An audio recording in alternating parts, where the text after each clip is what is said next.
Hello folks, and welcome back to Chris Wyatt Reports. This is an update on the strategic situation in the Ukraine conflict between Russia and Ukraine. Since Russians crossed the line of departure in late February 2022, this conflict has been a propaganda exercise for Moscow and for Kiev, covering his incompetent ass drill for Joe Biden, empty-headed virtue signaling by attention-seeking media whores, weak-ass reporting from so-called mainstream journalists, and a very helpful excuse to impoverish hundreds of millions in the developed world to advance the Great Reset, serfdom for the non-elites, as well as an unmitigated disaster for millions of Ukrainians and tens of thousands of Russian and Ukrainian soldiers. Now, I've been asked repeatedly to do an update on this situation. This is not an update on the current tactical situation on the ground, but rather an update on the strategic situation. The callous manner in which politicians, celebrities, talking heads, and clueless journalists endanger the lives of countless victims of their hubris is astounding. I've said before that Europe cannot be trusted to behave. Many Europeans are going to take offense to my analysis here, but the Greek Civil War, the DDR in 1953, Hungary in 1956, Czechoslovakia in 1968, the Red Army faction, the Red Brigades, November 17th, the troubles in Northern Ireland, the disintegration of Yugoslavia, and now Ukraine demonstrate clearly that Europe is incapable of collective defense or restraint unless someone does the heavy lifting for them. 3 decades of freeloading by early NATO members, Germany, France, UK, intentional dependence on Russian energy reserves, fostered by treasonous clowns like Gerhard Schröder and the ehemalige DDR-Kanzlerin Angela Merkel, a succession of useless UK prime ministers, and the patience of Putin to wait out Trump for the arrival of Lunch Pail Joe has all contributed to a weak, rudderless, and dependent Western Europe. Poorly informed talking wonks and pretend journalists have wasted plenty of hours of airtime over the past 4 weeks in attention-seeking, misleading you either because they are not capable of objective analysis, they have no clue what they're talking about, or frankly, are simply malicious propagandists. The number of cogent analysts offering useful insight has been quite limited. The trite phrase, "the first casualty of war is the truth," seems an apropos statement here. Less than 72 hours after Russia launched its attacks, we began to hear how Russia is bogged down.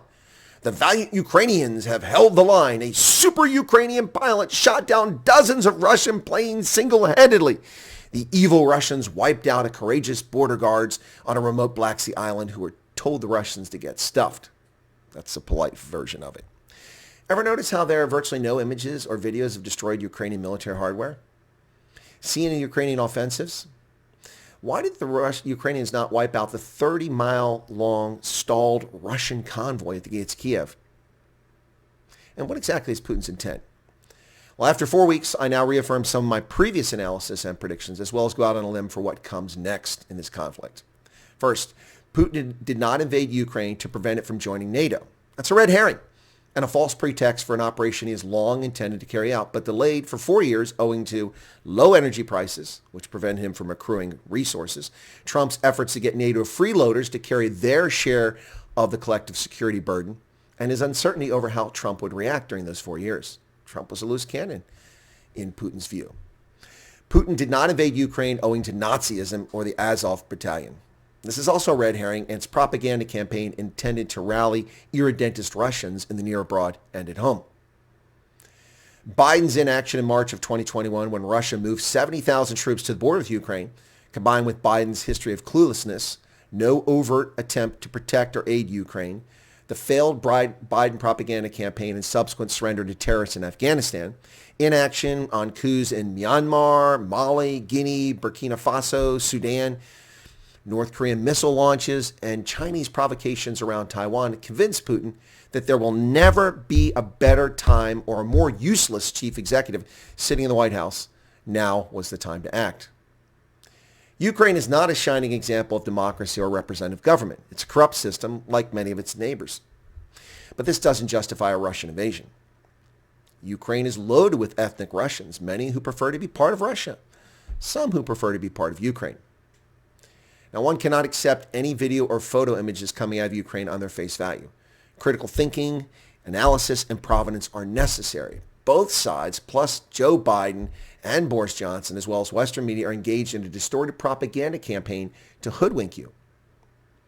Russia's military, contrary to all the armchair quarterbacked analysis, has not become bogged down by valiant defenders. It does have severe logistical challenges, exacerbated by launching a multi-front conflict with physically disconnected offensives and stout localized defense, particularly in the Donbass and in the northeast of the Ukraine.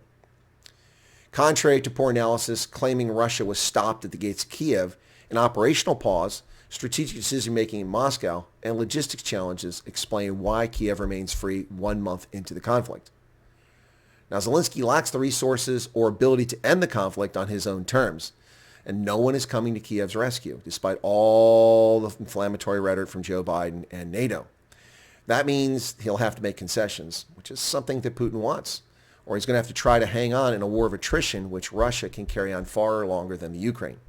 This is why Zelensky has practically begged for peace. Russia has achieved key operational and strategic goals in its one-month offensive into the Ukraine. They've engulfed the breakaway Donbass republics of Luhansk and Donetsk. They've proved that NATO will not come to a non-NATO partner's rescue. And they've geographically linked the Donbass with the Crimea. Putin has formed a strategic partnership with Beijing. The Chi-Coms are in league with Russia, which has given us some top cover and some resources and export market and things it needs to tide itself over while it deals with the expected onslaught of sanctions from the West, while simultaneously depriving Ukraine of its largest nuclear power plant and showing irredentist Russians that Russia has not forgotten them in the near abroad. Russian armor, troop, and aircraft losses have been far higher than Moscow likely expected, but less than what will give Putin pause. Biden has also accomplished much throughout his neglect of the strategic situation in Eastern Europe. A fawning and corrupt press portrays him as a wartime leader, making ludicrous comparisons to JFK's jelly donut speech in Berlin. You know that speech. Ich bin ein Berliner. Ich bin ein Berliner.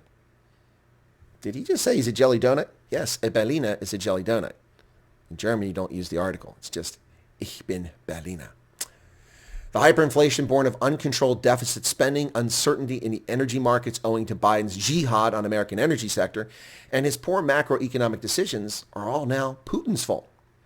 Biden's corrupt engagement with both Russia and Ukraine before this conflict are no longer part of any discussion. Biden also is successfully now importing hundreds of thousands of his kind of Americans illegitimately into the USA, burdening us with yet more taxes and hope for future Democratic Party voters. He's busy pursuing his dangerous leftist agenda while attention is focused on his failure in Ukraine. A highly inappropriate leftist nominee for the Supreme Court, record deficit spending, immoral new tax laws, and so much more is sliding under the radar thanks to the conflict in Ukraine. But ultimately, few ever ask the most important question when it comes to this conflict. Namely, what the hell is Putin seeking to achieve strategically? At the end of the day, we simply do not know. We don't have the human intelligence resources to get the correct answer. The objectives I mentioned earlier certainly apply, but what is Putin's desired end state? At the outset of this conflict, when I found myself in Orlando, Florida as it kicked off, I made the following analysis regarding Putin's strategic objectives, and I remain with them after 4 weeks. He seeks a weakened, neutered, and neutral Ukraine, a pliant regime in Kiev, geographical linking of the Donbass with Crimea, and ultimately, this is out on a limb a little bit, but I suspect he seeks the annexation of the eastern Ukraine up to the Dnieper River. This establishes a more natural geographic western Russian border and unites irredentist Russians with the motherland, severely weakens a crippled Ukraine, and keeps NATO off his border while advancing country territorially. Putin is no fool. Biden is a fool. Boris Johnson is clueless, and Jing Ping is the big winner in all this. After 1 month, these are the outcomes of this situation in the Ukraine. Zelensky desperate for peace, Ukrainians barely hanging on, Russia suffering losses they prefer not to take, but achieving operational goals, tactical goals, and ultimately some strategic goals. And there you have it, folks. That's 1 month in. My analysis of the strategic situation in the Ukraine. Despite Biden, the European Union, and NATO's claims that they've isolated Russia, Russia has formed a strategic alliance with China, and they're profiting from it. They are far from being crippled by this. And there you have it, folks. There's my thoughts on 1 month in. Be sure to become a subscriber, smash the button right down there, and we welcome you to the team. Cheers, everyone.